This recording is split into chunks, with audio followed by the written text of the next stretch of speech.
Over 70% of adults in the U.S. over the age of 50 say they use Facebook, and over 50% say they use Instagram. And one very odd little man controls all of it. Mark Zuckerberg testified in court today that Facebook and Instagram are not harmful to children and not addictive. And Mark said all of that with a straight face. Think about that. To anyone with children or grandchildren, think about what kids are like once social media enters the picture. You've all seen it. And you might remember this, 2024, Mark Zuckerberg apologizing in an oh-so-sincere Mark way to a room full of parents who blame his platforms for their children committing suicide or being sexually exploited. I'm sorry for everything that you've all been through. It's terrible. No one should have to go through the things that your families have suffered. And this is why we invested so much and are going to continue doing industry-leading efforts to make sure that no one has to go through the types of things that your families have had to suffer. So after that, Mark got into a limousine, went to the airport, boarded a private plane, and flew back to his multi-million-dollar gated estate in California because Mark doesn't really care. Facebook clearly doesn't care. Mark Zuckerberg, this odd little fellow who invented Facebook. But do you think it's a coincidence that Mark Zuckerberg doesn't show his own kids' faces on Facebook? I thought it was supposed to be social, Mark, right? Social media? You think it's a coincidence that the CEO of YouTube does not let his kids use social media? I thought it was supposed to be social and fun. What happened? I thought social media was safe for kids. Why do so many tech CEOs prevent their kids from being on social media? Do you remember this? Mark Zuckerberg on the 4th of July wakeboarding with a beer and an American flag, trying to be cool, trying to fit in, trying to do what Mark has tried to do his entire life, and that is fit in.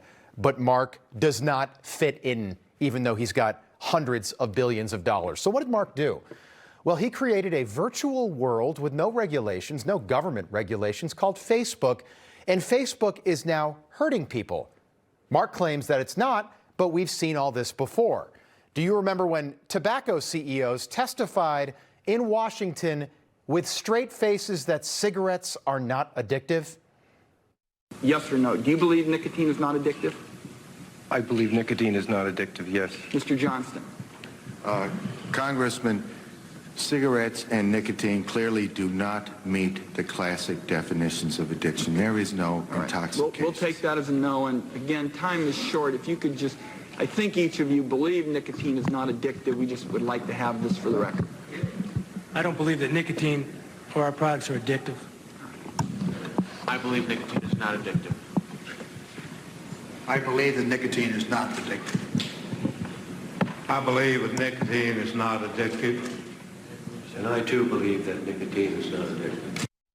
Oh yeah, cigarettes, not addictive. Cigarettes are good for you, and Facebook and Instagram are doing wonders for children. Nothing addictive about any of this. It is a total joke. This always happens. When it affects your bottom line, suddenly it's not addictive. Do you remember when doctors used to get paid to endorse cigarettes? Dentists literally endorsed cigarettes. I'm not anti-cigarette, but I'm definitely anti-corporate America lying to the public. And it happens all the time. And this whole thing with Mark Zuckerberg, by the way, this is a guy who spent $400 million before the 2020 election to help Joe Biden beat Donald Trump. It's a fact. But somehow 4 years later, that same Mark Zuckerberg was not only invited to the inauguration, he was on stage with Donald Trump right behind him, taking a little peekaboo at Jeff Bezos' wife's area that you should not be peekabooing in. Look at his eyes, those little Mark eyes. Whoop. Yeah, Mark, shouldn't do that. You're married, Mark. Okay, but that might have been Mark Zuckerberg's most human moment ever. Okay, his most human moment ever. But why was he there? Why was he at the inauguration? I never got that. I never liked that. I've never gotten an answer to it.